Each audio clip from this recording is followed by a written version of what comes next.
পরীক্ষায় ভালো ফলাফলের জন্য 100% পরীক্ষিত কিছু আমল দিব ইনশাআল্লাহ তাআলা। পরীক্ষায় ভালো ফলাফল আসবেই আসবে।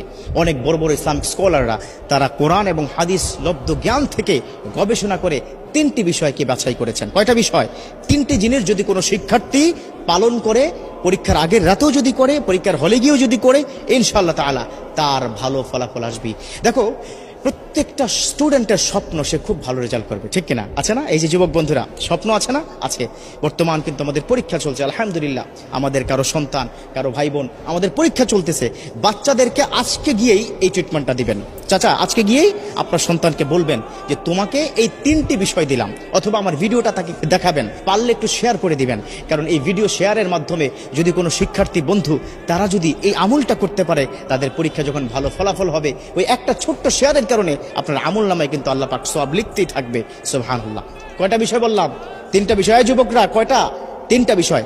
1 নম্বর হচ্ছে, যেদিন পরীক্ষা তার আগের দিন রাতে মেধাটাকে কি ঠান্ডা মাথায় রেখে পড়াশোনা করতে হবে। খুব একটা উচ্ছৃঙ্খল, এটা পড়া হয় নাই, ওটা পড়া হয় নাই, আফসোস করা যাবে না। কি করা যাবে না?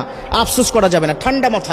ঠান্ডা মাথায় বই নিয়ে পড়তে হবে সাজেশন অনুযায়ী, ঠিক আছে? তবে তাড়াহুড়া করা যাবে না, গভীর রাত পর্যন্ত জাগা যাবে না। 2 নম্বর হচ্ছে, আল্লাহর প্রতি সর্বোচ্চ তাওয়াক্কুল করতে হবে। বিশ্বনবী সাল্লাল্লাহু আলাইহি ওয়াসাল্লাম তিনি কিন্তু এই বিষয়টাকে খুব বেশি পরিমাণে গুরুত্ব দিয়েছেন। আর আল্লাহ পাক নিজেই তো বলে দিয়েছেন, ওমা ইয়াতাওয়াক্কাল আলাল্লাহ ফাহুয়া হাসবুহু, those the people are depend on almighty, Allah is good enough for him. অতএব আল্লাহর প্রতি তাওয়াক্কুল রাখতে হবে। আল্লাহ, পরীক্ষার হলে কালকে যাব, আল্লাহ তুমি পরীক্ষায় প্রশ্নগুলো কমন করে দিও, প্রশ্নগুলো কমন করে দিও। এটা 2 নম্বর, আল্লাহর প্রতি তাওয়াক্কুল রাখতে হবে। আল্লাহর কাছে চাইলে আল্লাহ ফেরত দেন না। উদউনি আস্তাজিব লাকুম, আল্লাহ পাক নিজে বলে দিয়েছেন, ও আমার বান্দারা, ও আমার গোলাম, ও শিক্ষার্থীরা, আমাকে বলো, তোমার সমস্যার সমাধান করে দিব, তোমার ডাকে আমি সাড়া দিব। সুবহানাল্লাহ। চাইবেন কার কাছে? আল্লাহর কাছে। আজকে গিয়ে সন্তানকে বুঝাবেন, বাবা পড়াশোনা যাই করো না কেন, তাওয়াক্কুল করবে কার উপর? আল্লাহর উপর। 3 নম্বর, এই 3 নম্বরটা একটু লম্বা, বাট এই আমলটা কিন্তু করতে হবে।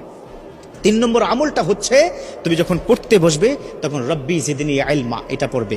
রব্বি ইয়াসসির ওয়ালা তুআসসির ওয়া তাম্মিম আলাইনা বিল খায়র, কোরআনের কিন্তু আয়াত। এটা 2 সূরা থেকে 2টো আয়াত সংমিশ্রণ করে অনেক আল্লাহর ওলিরা তাদের যারা অনুসারী তাদেরকে বলেছেন যে এই 2টো আয়াত যদি কোনো সন্তান পড়তে থাকে, তিনি যা পড়বেন দ্রুত মুখস্থ হবে এবং সেটা মাথায় থাকবে। কথা ক্লিয়ার? রব্বি জিদনি ইলমা রব্বি ইয়াসসির ওয়ালা তুআসসির ওয়া তাম্মিম আলাইনা বিল খায়র, এটা পড়তে হবে পড়ার আগেই। এবং সকালবেলা ঘুম থেকে উঠে মেন্টালি ফ্রি থেকে একদম ফ্রেশ হয়ে উজু করে তারপরে যা কিছু প্রয়োজন পরীক্ষার হলে যাওয়ার জন্য সেগুলো হাতে নিয়ে বিসমিল্লাহি তাওয়াক্কালতু আলাল্লাহ বলে কিন্তু ঘর থেকে বের হতে হবে।